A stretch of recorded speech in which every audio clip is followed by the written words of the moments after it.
नमस्कार, मी लतिका।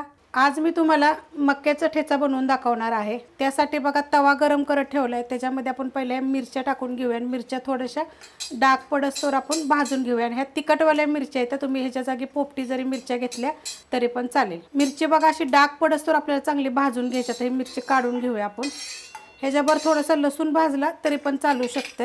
आता ह्याच्यामध्ये बघा एक कणीस घेतलं होतं, छोट्या आकाराचं होतं। ही देशी मका आहे, तुम्ही कोणती पण घेतली तरी चालेल। ती फ्रोझन वाली फक्त घेऊ नका बरं का, त्यानं चव नाही येणार। आणि ह्याला काय करायचं, आपल्याला थोडेसे डाग पडस्तोवर भाजून घ्यायचे आहेत। बघा अशा पद्धतीनं एकसारखं मीडियम गॅसवर बघा डाग पडस्तोवर आपल्याला भाजून घ्यायचं आहे।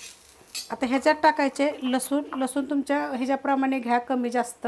बघा मी एक गड्डी घेतलेला आहे लसूण, तो पण ह्याच्यावर 1 मिनिटभर मी परतून घेणार आहे। लसूण टाकल्यानंतर बरोबर 1 मिनिटभर मी परतून घेतलेलं आहे। बघा असं लसणाला बी थोडेसे डाग पडलेले। आता गॅस बंद करायचा आणि त्याच्यामध्ये आपल्याला टाकायचे अर्धा चमचा छोटंसं जिरं। जास्त घेतलं ना बी मक्याचं तर मग जास्त टाकायचं थोडंसं। आता हे खाली उतरून घेणार आहे मी। खाली उतरून घेतलेलं आहे बघा। आता ह्या जे मिरच्या आपण भाजल्या होत्या ह्या टाकून घ्यायच्या। ह्याच्यात टाकायचे आपल्याला चवीनुसार मीठ। कधी पण ठेचा हे वगैरे असेल ना तर त्याला थोडंसं मीठ आपण जास्त टाकायचं। आणि आता ह्याला काय करायचं, आपल्याला खरडून घ्यायचे। तर हा आपला दगडी खलबत्ता होता, हे जे पण मी व्हिडिओ टाकलेले त्यानं आपल्याला हे अशा पद्धतीत खरडून घ्यायचे। बघा अशा पद्धतीनं ना खरडून घ्यायचं। असं खरडलं की चांगलं खरडलं जातं। मिरच्या पण थोड्याशा काय करायच्या, आपण तुकडे करून जरी टाकले तरी पण चालतात। जर तुम्ही जर असं खरडलं ना तर मस्त होतं। जर तुमच्याकडे आता हे ठोंबा नाही आहे किंवा हे खलबत्त्यातलं नाही आहे किंवा हे जे आपल्याकडे असेल दगडाचं हे नाही आहे, तर मग तुम्ही मिक्सरला पण आबडधोबड करू शकता। पण अशा पद्धतीनं ना छान लागतं।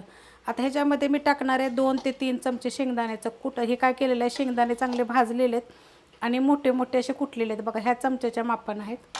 थोडेसे जास्त कमी जरी टाकले तरी चालतात, की म्हणजे आता कसं माहिती आहे का, तिखटाप्रमाणे म्हणा, तुमच्या किती तिखट खाताय ह्याच्याप्रमाणे मग थोडंसं कूट जास्त टाकायचं। जर तुम्हाला मिरची जर थोडी जास्त झाली तर मग थोडं जास्त टाकायचं, नाहीतर असं थोडं जरी टाकलं तरी चालू शकते। किंवा भाजून ह्याच्यातच त्याच्याबरोबर जरी तुम्ही खरडलं तरी चालेल। आता ह्यात काय करायचं आहे माहिती आहे का, आपल्याला अर्ध्या लिंबाचा रस टाकायचा आहे। त्यानं एकदम छान लागतं। तर लिंबू घेतलेलं आहे बघा, अर्धा आहे, त्याचा आपण ह्याच्यामध्ये रस टाकून घेऊया। तर ह्याला आपल्याला काय परतायचं वगैरे नाही आहे। 2 चमचे तरी कमीत कमी त्याचा रस केला पाहिजे, हे लक्षात ठेवायचं। तर हे सगळं आपल्याला असं मिक्स करून घ्यायचं आहे। लिंबू पिळल्यानंतर बघा मी मिक्स करून घेतलेलं आहे, मस्त असा झालेला। त्याला काय परतायची वगैरे गरज नाही आहे। अशाच पद्धतीनं करायचा, चवीला 1 नंबर लागतो। जसं तुम्ही आता हे कधी अशा पद्धतीचे म्हणजे खाल्लाच नसेल तर एकदा करून बघा। रेसिपी आवडली तर लाईक करा, सबस्क्राईब करा, कमेंट करा आणि शेअर बी करा।